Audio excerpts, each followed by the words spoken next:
Hi, everyone. Welcome to Recorded Vulnerabilities with Varsey Laurelle. We all have those moments, those dark, sometimes contradictory parts of us that we'd rather run from. And my thought is, what if we hit record instead? So, this is a show where we're going to laugh, cry, and heal together. We will lead ourselves, but in community. So, tap in and let's go.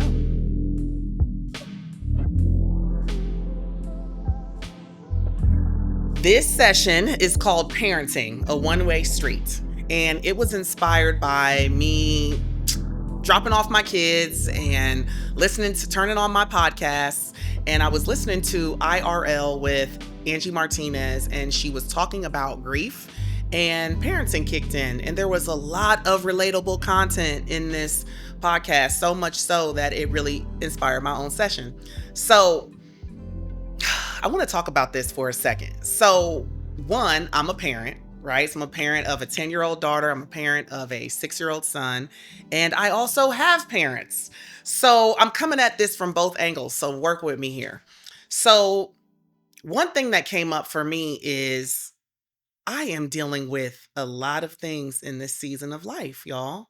And as I'm healing, I'm also healing myself, healing my inner child, my younger child, parenting my current children, and trying to reassess that connection to my parents and what that looks like in a healthy, whole way, right? And there's so much mess in that. So, the first thing I really want to do is just talk about what the heck do I mean when I say one way street, right? So, I'm thinking about it like this. As parents, in my mind, and y'all tell me what you think. My job is to help with the finances, right? Like just basic necessities of food, shelter, clothing, the table stakes of life, right? Their basic needs, their emotional support, their education, and then also help them identify what their values are. And try not to put my values on them, but I don't know if I'm doing that. I'm pretty sure I am putting my values on them. Um, so there's that, but they're not doing any of that for me. It's one way. Like I can't unpack my issues with my daughter, right? I can't ask my son what he thinks about my entrepreneurial decision. Everything I'm doing for them is a one-way street. Um, and that can be hard sometimes. Just balancing that. And I know that it's necessary for their development that they feel secure and anchored in this is what I can go to mom for. This is what mom is here for, right? Mom is a safe place. Mom is a place where I can come and laugh and joke and be silly, right? And mom's also going to discipline me and course correct. But I ain't your little friend, right? So, that comes up too. So, what does that look like? So, here's some things that come up for me. As the kids get older, do we change our expectations of what they provide to the relationship? Like, as my daughter is aging, now she's a tween. She'll be mad if I call her anything else other than a tween, y'all. So she's a tween at 10. Um, and she's super emotional intelligent. So can I tap into more of that part of her and have those more personal conversations? Is that appropriate? Where do you draw the line? Like, should we? When? How? And then how does culture play a part of this, right? So as I'm thinking about my relationship specifically with my mom, it's not a one-way street. Like, she didn't raise me to be a one-way street. She raised me to be best friend and daughter.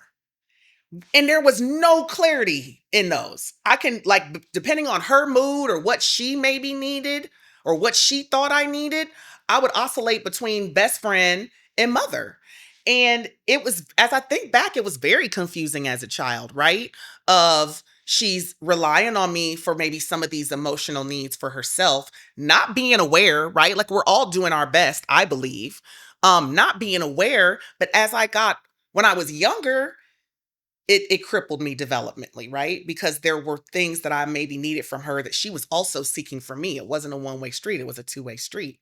And then as I get older, especially now as I think back and I have these boundaries that I'm trying to uphold and show love, it's been really, really hard to figure out where is the line, because I'm so entrenched in best friend and daughter, right? And so as I'm trying to undo the best friend and just be the daughter, we're stuck in a lot of sticky places because I don't even know what that means. And it has been so hard to navigate that. So my family is from the Bahamas. I'm the first American born citizen. And there's a lot of West Indian culture wrapped up in my upbringing. So any West Indians out there, y'all can absolutely relate that um there is a lot of, like, the child's responsibility as the parent gets older is to take care of them. And the take care can be whatever that parent thinks that means, right? So it could be financial support, it could be emotional support to be there while also showing respect, right? As an anchor to this relationship. And all of this can be very convoluted, right? So you factor in best friend to the parent, daughter to the parent, upholding cultural standards, and then respect, and it's a mess. And as a person that needs clarity, I find myself very confused now that I know enough to know, right? What's really happening on. I found myself very confused in that relationship. And now I'm trying to parent my kids and not give them that confusion. Whew, y'all, my head is like, how do I know if I'm getting this right? Who upholds the standard of what this looks like? So we are all we all are in this generational shift where I think it's safe to say a lot of us are parenting very differently from how we were parented.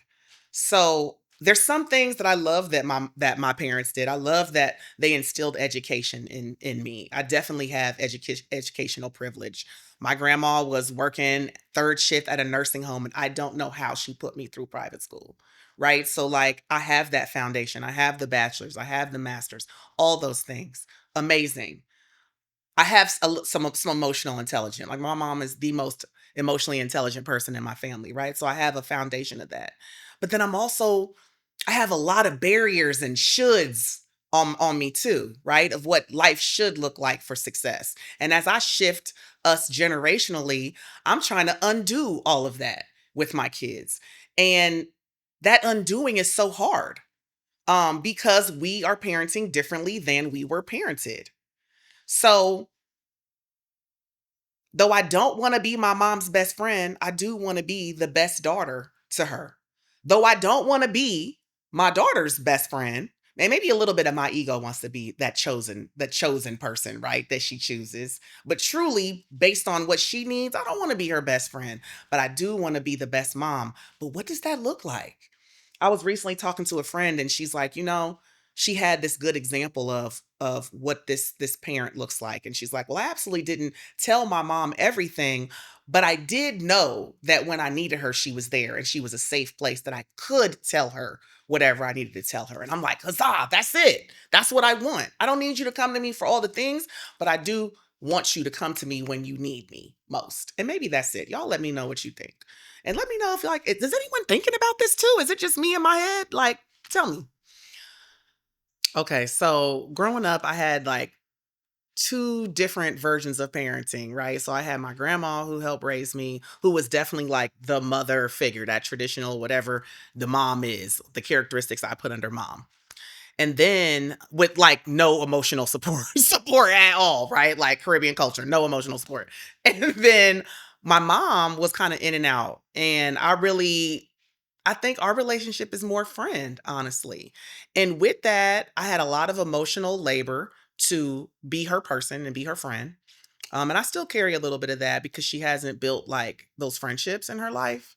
Um, and then what that did to my identity and how I saw myself as a friend, right? And lots of attachment issues to that are not helpful. Like, a friend is always there. A friend picks up the phone every time. A friend maybe doesn't tell hard truths that the person can't hear. All these like characteristics that aren't necessarily true of what I say a friend is based on that relationship, right? And now I'm setting this boundary that it's so hard for me to even conceptualize. Like, I love you and I don't want to be your friend. Like, I really just want to stick to the daughter role. Can we figure out what that is together? What that one-way street is together? That I know that she can't maybe hold that and understand that, but what does it look like for me to uphold it? Like, what's my role in upholding that parent a one-way street as the daughter, right? And there's so much struggle and relief. And I find myself being being able to deeply sigh and say, "Yeah, I'm a good daughter today." And doesn't mean I had to be a good daughter by calling for an hour and talking on the phone or, hearing about all of the emotional trauma she's going through. I'm a good daughter because I showed up, because I checked in, because I sent her a Bible verse, so I threw a random card in the mail because I was thinking of her, right? Because I honor her and respect her and don't talk bad about her to the public, like all those things. Um, and then I think about parenting my children. And honestly, I really think a lot about my daughter because she's a younger version of myself. So in parenting her, I almost feel like I'm also reparenting myself in that parenting. Like, do y'all feel any of that?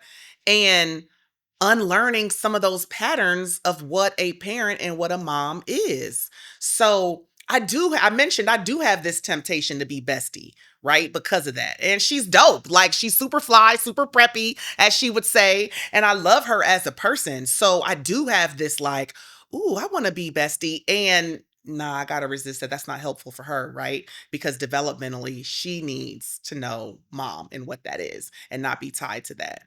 So it's so funny. Like, I know that I don't get this perfectly. So here's the indicator.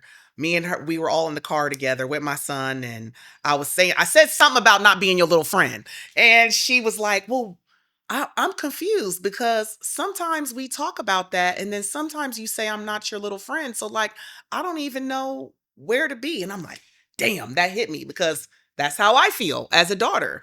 And so I said, you know what? You're right. Sometimes I get confused. Tell me when you're confused in these moments, and like, I'll work them out, right? I'll figure it out. And thank you so much for telling me so that I can work it out and figure it out. So I love that we had that relationship that she would tell me that, and that I could hopefully do something with that, right? And be intentional about doing something with that. And I think what that reminds me of is that mistakes are going to be made, right? And don't beat up on yourself about that. That's just external confirmation. But there's also lessons to be learned in those mistakes, right? So are we getting the lessons so that we can live out this life purposefully, right? So are we getting the lessons so we can live out this life purposefully,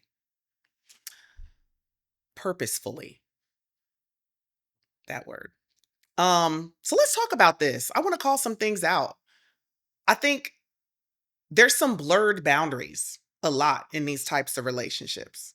And that's where it gets sticky and that's where it can get messy. So just identifying with your nervous system, like, how are you feeling in these moments when you're parenting your child or you're connecting with a parent, right? That you might have some historical struggles with. What's your nervous system telling you? Do you even know what's going on in your nervous system? Do you know your tells? Like, for me, my heart starts racing. I talk a lot. So in those moments, I'll freeze. I won't have the words, right? Because, like, I'm a little bit traumatized in the moment, but then still trying to say things and push past that. So are you recognizing the nervous system tells, right? And then, like, what are you doing in those moments? So that's important. So that's a one way to kind of identify, how do I identify those blurred boundaries when they happen? What's happening in my body? What am I telling myself in my head? And I think for me, the other thing is releasing the guilt. Like, releasing the guilt around the lack of role clarity. Like, it's not my fault that I don't know how to be a clear, consistent, good daughter because the lines were blurred, right? And even as I'm parenting, like, it's not my fault that I'm trying to reparent while parenting my child. That's okay. What can I do now? Don't let the guilt and the fear stop you from doing better. It's never too late to move forward. You could have a senior in high school this year, and you probably telling yourself, we passed that. I'll just work on the other kids. No, it's never, never, never too late. Never too late. And I cannot say this enough. There's no such thing as small wins or big wins. It's just wins. The small wins are big, y'all, because the small wins are the steps that gets up the mountain. Like you're moving, you're evolving, you're progressing. Those are wins. So don't negate that. Don't negate that one time that you don't respond immediately, or you don't answer the phone when your parent is blowing you up. Don't negate the moment that you put your phone away at dinner, right? And you actually tap into the kids at dinner time. Like all those things. And then maybe you mess up the next week. That's okay, right? Personal best every day is different. So I wanna really I'm really interested to see if we got out a piece of paper and we just made 3 columns: parent, child, friend, right? And then under each column, write down what are some defining traits or characteristics for each of those roles. So, for example, for me, when I think of parent, a bullet point under parent is your basic needs, right? Like that's something that I do. I supply your basic needs, and I am there for you emotionally when you need me, right? And then as the child, listen, I'm struggling with that one for a second. What is my role as a child? As the child to my parent, I would say to love them unconditionally, for sure, to accept them as they are, which is the eye rolls in my head are like rapid because accepting your parents, accepting people period is so hard. So that's the thing for me. How do I love, and what does a child look like? Okay, a child accepts. Um and then as a friend, I'm here for all the tea. I'm here for all the tea, the good tea, the bad tea. Um, I'm here to celebrate you. I'm here to call you out on your stuff. I'm here to not call you out and just let you vent, right? So those are just things that are coming up to me top of mind. But I think it would be nice to think about getting those columns together, writing down all those defining traits and characteristics. And then I have some reflective questions. So, where are the lines blurred? Like, even as I was thinking out loud about the friend line, it was feeling a lot like the child line too, because in my mind, it is blurred, right? So I'm identifying, oh, shoot, yeah, there's some blurred lines there. Is that okay? Is it not okay? And then what role feels easiest for you to identify with, right? Is it easier for you to identify as the friend, the child, or the parent? What's the hardest role to identify with? For me, the hardest role is definitely the child role. The child role is so hard. Y'all heard me struggling trying to figure out what am I as a child? Like, right? And then what boundaries need attention? I want to talk about boundaries like for the hottest of seconds, because this could be a whole session on its own. But boundaries are not boundaries are not for anybody else. They are how you love you. So everybody's like self-care, self-care. Yes, self-care. Absolutely. I call self-care self-preservation, right? So boundaries is how you preserve yourself. So what boundaries are needed? And boundaries are not to keep people out, right? Boundaries are supposed to be for community, because people that can respect your boundaries is telling you they hold the capacity to be a part of your community. All right. So this will all be in the show notes, but the reflection questions: where are the lines blurred? What roles feel easiest or hard? What boundaries need attention? And I'm just excited to hear what you all have to say. Tap in. Don't forget to share all your activities. Connect with me on Instagram, LinkedIn, the website. I have a newsletter coming out to subscribe to where you're just going to get more of this, and maybe even share anonymously some of your shares, because I'm sure y'all will add more value and context to this. And subscribe on YouTube, turn on those notifications. And I am so excited to be here with y'all. Take care and stay vulnerable.